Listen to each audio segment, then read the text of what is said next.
नमस्कार. Surat Chennai greenfield express highway शेतकरी संघर्ष समितीच्या वतीने अभ्यास दौरा हासापूर येथे आम्ही करण्यासाठी दाखल झालेलो आहोत. हासापूरच्या एका शेतकऱ्याची तक्रार होती की माझं भूसंपादनामध्ये मला खूप मोठा माझ्यावरती अन्याय झालेला आहे.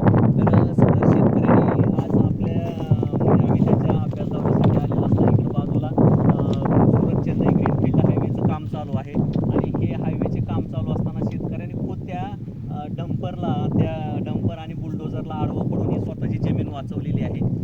तर असं असताना आज भूमापक सुरत चेन्नई ग्रीनफील्ड हायवे समितीनं हे शेतकरी समितीने भूमापक नेमवलेले आहेत. तर या मापक नेमवण्याच्या याच्याखाली काही थर्ड पार्टी याचं आपण हे करतोय म्हणजे चेकिंग करतोय की या शेतकऱ्याची जमीन किती गेली प्रत्यक्षात.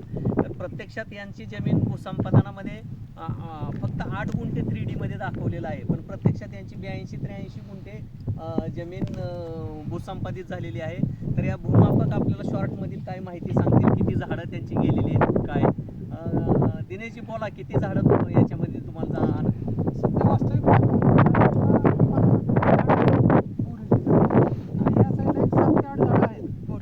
म्हणजे 27-28 झाडं गेलेली असतानाही प्रत्यक्षात एक 8-9 झाडं पंचनाम्यात दाखवलेली आहेत. असे बोगस पंचनामे बी आहेत.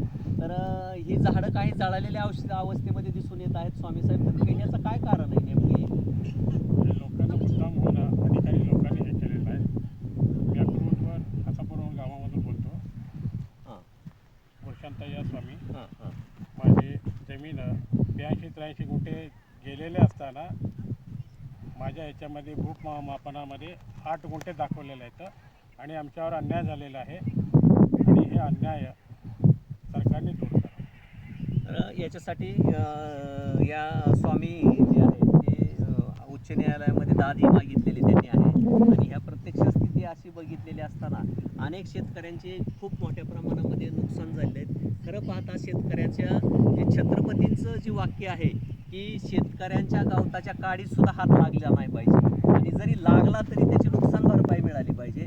तर या शेतकऱ्यांचे एवढं मोठं नुकसान होत असताना भरपाई न देता यांच्या जमिनीमध्ये आज बुलडोजर फिरणार होता, पण ते सगळं थांबलेलं आहे.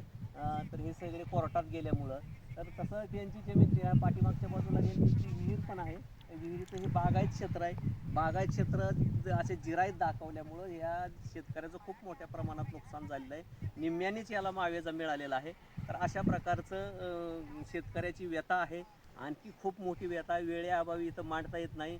Surat Chennai greenfield express highway शेतकरी संघर्ष समिती भूमिपुत्र शेतकरी समिती यांच्या वतीनं आज Maharudra Jadhav Surat Chennai greenfield express highway शेतकरी संघर्ष समिती महाराष्ट्र राज्य.